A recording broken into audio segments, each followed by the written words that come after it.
Sobre a chance de o Corinthians contratar um meio-campista galáctico, alguém do nível de Memphis Depay. Pelo menos essa é a informação trazida pelo blog do Macedo, jornalista um dos mais próximos, talvez o mais próximo do presidente Augusto Melo.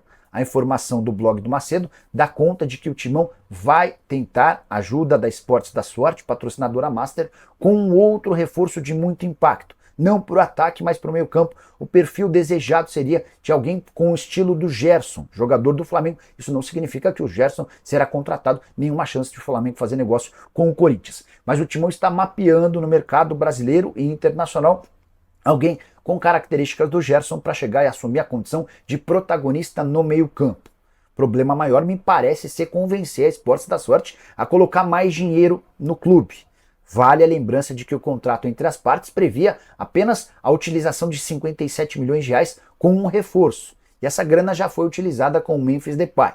Então a Esportes da Sorte precisaria aceitar colocar mais dinheiro no clube. O que eu ouvi de uma pessoa da Esportes da Sorte é que não há nenhum movimento dentro da empresa para mudança no contrato atual. Até porque a Esportes da Sorte passa por enormes dificuldades financeiras. Ela teve muitos milhões de reais bloqueados pela polícia numa investigação que chegou a levar o CEO da empresa à cadeia por alguns dias. Só para completar, o Corinthians pretende terminar a temporada na primeira divisão e a partir daí fechar com um novo técnico. Essa é a primeira prioridade. E o Luiz Castro é o alvo principal. Falar sobre Ángel Romero, o atacante do Corinthians, cujo contrato se encerra em 31 de dezembro, passou a ser alvo do San Lorenzo. Informação que vem da imprensa argentina dá conta de que o San Lorenzo já procurou os representantes do atleta disposto a repatriá-lo.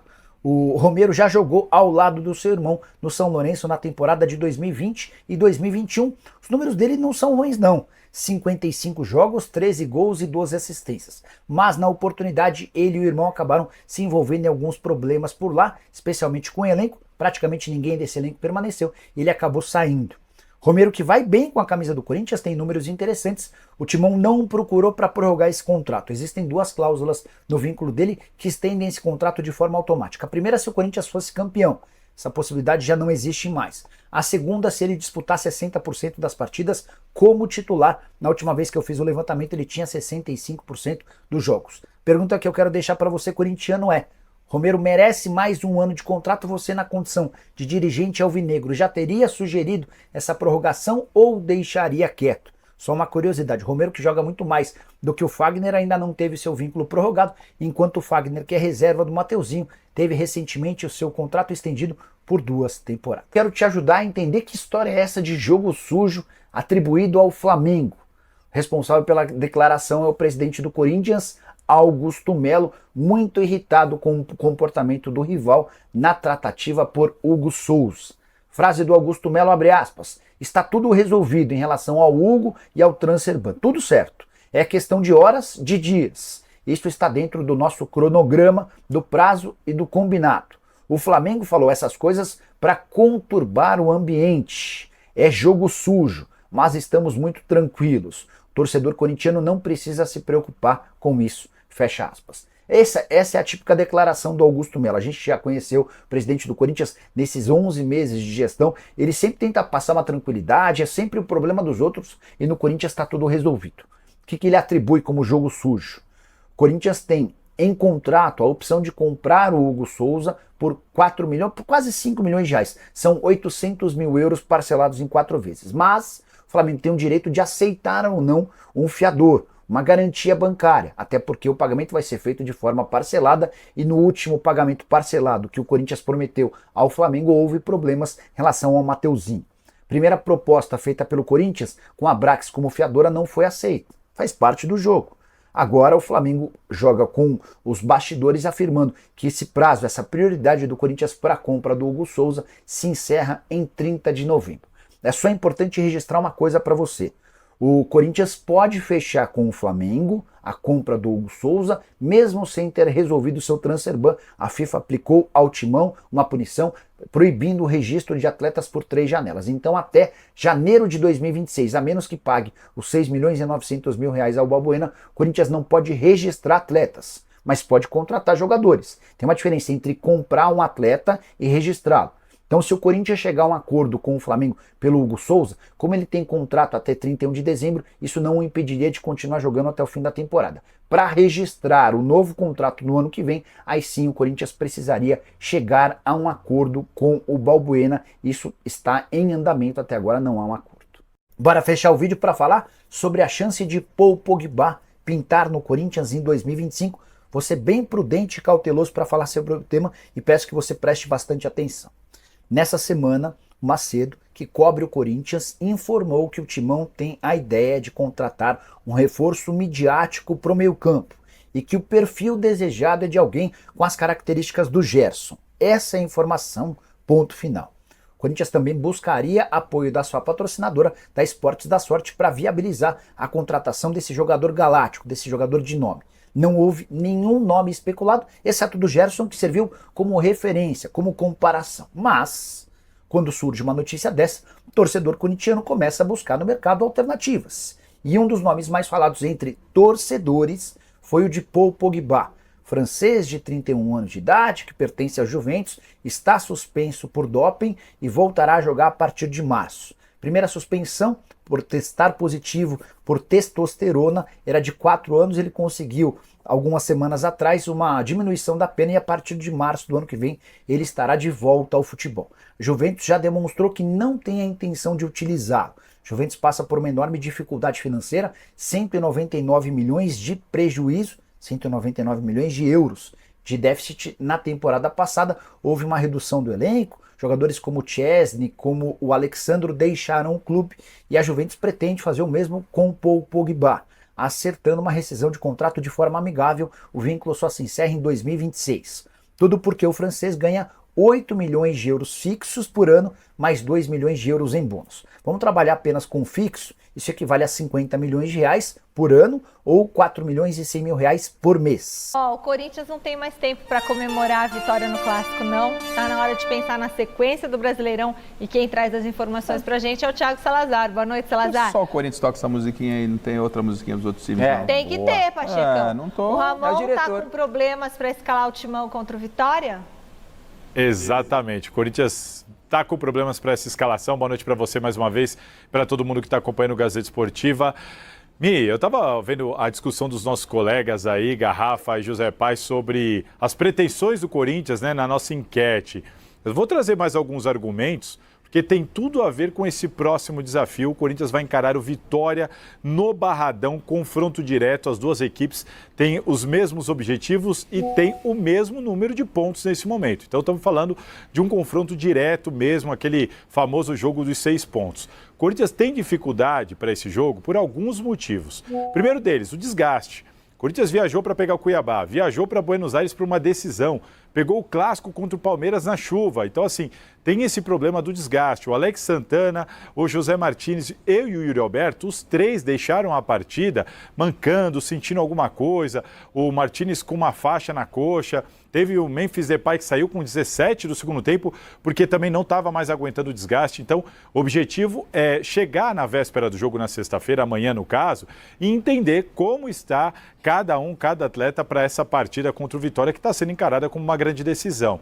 E para esse jogo, o Ramon Dias não vai poder contar com o Mateuzinho, suspenso, e com o Hugo, suspenso, ambos titulares nesse jogo contra o Palmeiras. O Hugo, inclusive, que acabou surpreendendo. Além deles, o André Ramalho está fora por lesão e o Kaká é dúvida. Muito provavelmente também não vai para o jogo. Isso significa que o Corinthians só deve ter 2 zagueiros. Gustavo Henrique e o Félix Torres, nenhum outro zagueiro ali de ofício à disposição, a não ser que eles puxem alguém da base. Em compensação, o Igor Coronado, que cumpriu suspensão contra o Palmeiras, é a única boa notícia, né? A única novidade, volta e fica à disposição, caso de repente o Garro ali não tenha condições de iniciar a partida. Então você percebe que vai ser um quebra-cabeça, não tá simples para o Ramon Dias montar esse time para pegar o Vitória. E para pegar o Vitória com qual objetivo? Olha, eu diria para vocês que com objetivo duplo ou triplo. Sabe por quê? Muito por causa dessa última rodada. Do 7º colocado, a gente está falando aí do Bahia, primeiro fora do G6, até o 19º, o penúltimo colocado do Brasileirão, só Corinthians e Vitória venceram nessa rodada. Bahia, Cruzeiro, Vasco, Atlético Mineiro, Grêmio e Vitória. Esses times estão acima do Corinthians. Então, nessa briga aí por um eventual G9 ou pela vaga na Copa Sul-Americana, só o Vitória venceu. Todos os outros ali tropeçaram.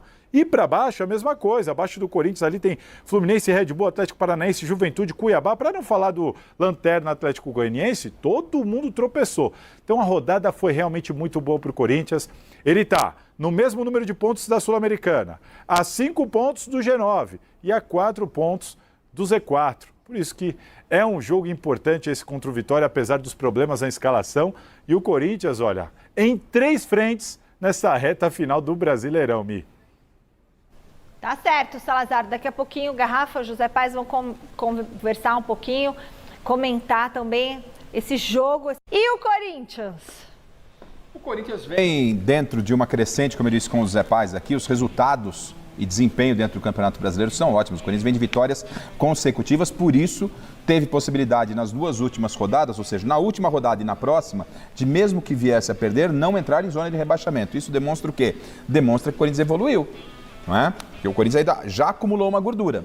Mesmo que perdesse para o Palmeiras, não voltaria para a zona de rebaixamento. Ganhou. Agora, mesmo que perca para o Vitória lá em Salvador, como disse Salazar, confronto direto, também não volta para a zona de rebaixamento. Já tem uma gordura para trabalhar. Então, de repente, até um empate lá em Salvador não é um resultado desastroso, como tudo era desastroso anteriormente. Mas o Corinthians, o Salazar foi preciso, o Corinthians tem um confronto direto e aí é muito palpável a Copa Sul-Americana, porque o Vitória, nesse momento, que está com o mesmo número de pontos do Corinthians, só no critério de desempate está uma posição acima, ele já está na zona de Sul-Americana. Ou seja, se o Corinthians ganha lá em Salvador no final de semana, apesar dos problemas que tem o Ramon para escalar o time, e ele tem algumas dificuldades, não só para escalar, mas para mexer no time, mas se ganha lá, o Corinthians entra na zona de Sul-Americana. A zona de Sul-Americana, ela é palpável, o rebaixamento tem que tomar cuidado porque a distância não é longa, se você tem uma queda de desempenho, diferentemente do que está acontecendo, você pode voltar, mas pelo que está jogando, acredito que o Corinthians vai administrar bem e pode até beliscar uma vaga na Copa Sul-Americana, mas é focar na fuga do rebaixamento, na soma daquilo que ele precisa para fugir do rebaixamento e ver o que acontece. Então, a vitória contra o Palmeiras, ganhar do Palmeiras, Michele, Zé Paes e você em casa, gente, título pro Corinthians. Isso é diferente, muda qualquer chave, Zé, você sabe disso, não tem jeito. É assim, eu acho que o Corinthians ainda não escapou, como eu disse aqui, mas acho que escapará, acho que o Corinthians não cai para a segunda divisão. E olhando, como o Salazar disse aí, tem um confronto direto com o Vitória. Mas os adversários do Corinthians, eu estava dando uma olhada aqui, tem jogos muito difíceis. A galera que está ali na mesma faixa de tabela do Corinthians. O Fluminense, por exemplo, pega o Inter lá, no Beira-Rio, um jogo dificílimo. Aí você tem, o Cuiabá já está bem para baixo. Criciúma pega o Cruzeiro.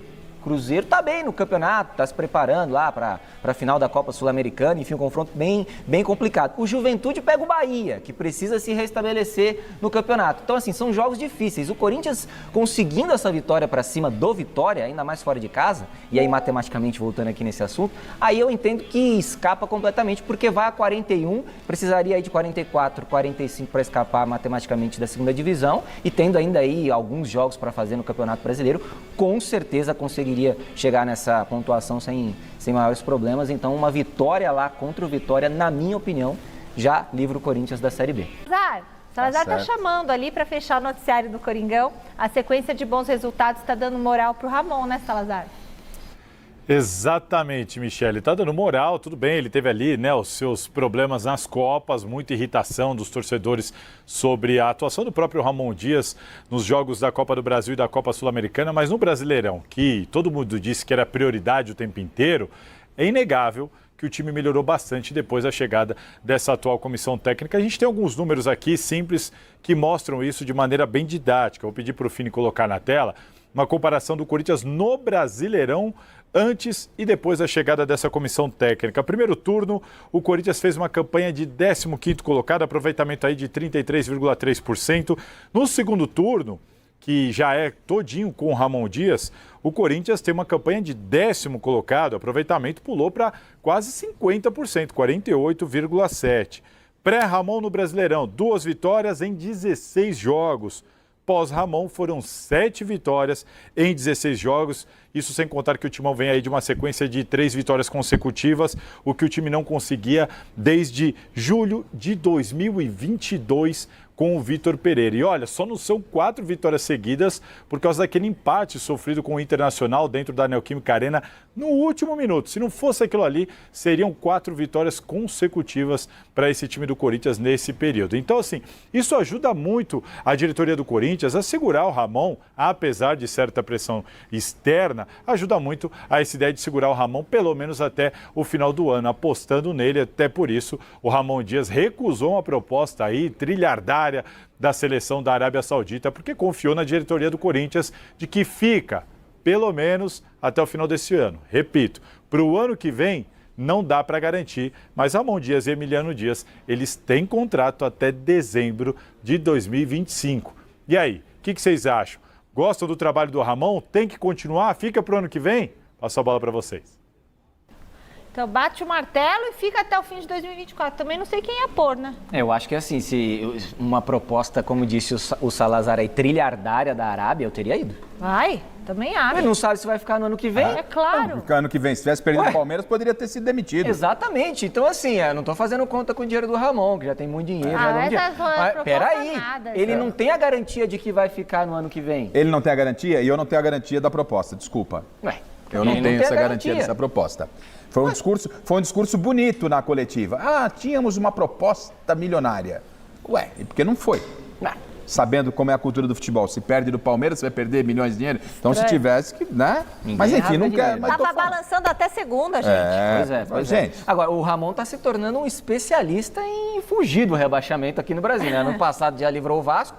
Esse ano, acredito que vai livrar aí o Corinthians. E é um treinador aqui pro nosso quintal, pro nosso Brasil. É bom treinador, o Ramon. Eu tenho visto muitos corintianos aí antes desses resultados. O problema dele é mexer no time. Exato. O pessoal critica muito as substituições. Fiel torcida, prestem muita atenção nessa grande informação que acabou de sair. Vou falar um negócio pra vocês. Vocês acabaram de ver o Jorge Nicola cravando que o Corinthians tem grandes possibilidades de poder fazer uma proposta oficial ao Paul Pogba. Jogador que está suspenso por doping, retornará aos gramados só em março da próxima temporada. É um atleta que já ganhou Copa do Mundo, dispensa comentários, tem uma qualidade assim extraordinária. É aquele primeiro volante que tem passes, sabe, vencedores, passe entre linhas, jogador, né, multicampeão, um cara conhecido mundialmente e pode agregar, pode fazer parte no Corinthians para a próxima temporada. É um jogador que traria muito marketing ao Corinthians, tendo em vista que Memphis Depay já está aqui no timão, Paul Pogba e ainda tem um zagueiro Alário, que não vai ficar no Internacional. Então, assim, são peças que vão agregar e agregar muito nesse elenco do Corinthians para a próxima temporada. E, é claro, com um novo treinador. No vídeo da tarde, vou atualizar vocês sobre esse assunto, né? Que é um assunto que muitos corintianos querem saber, me perguntam, Luiz, qual treinador vai assumir o Corinthians? Calma, calma que a fonte está passando. Ou é Luiz Castro, fontes já me disseram que é Luiz Castro. Outros dizem até que Jorge Jesus está correndo por fora, porque não sabe se o Jorge Jesus irá continuar no Al Hilal, que é uma liga que não é tão competitiva. Tem um nome do Tite, né? Então, assim, vamos ter calma. Não tem nada de agora. O técnico atual é o Ramon Dias. Só que a gente não sabe do dia de amanhã. Então, vamos ter calma. No futebol, as coisas mudam muito rapidamente. É só ter calma que qualquer novidade voltarei aqui para atualizar vocês sobre tudo o que está acontecendo no Timão. Então é isso, galera. Se inscreva no canal, deixa o like. Vai, Corinthians! Fiquem com Deus!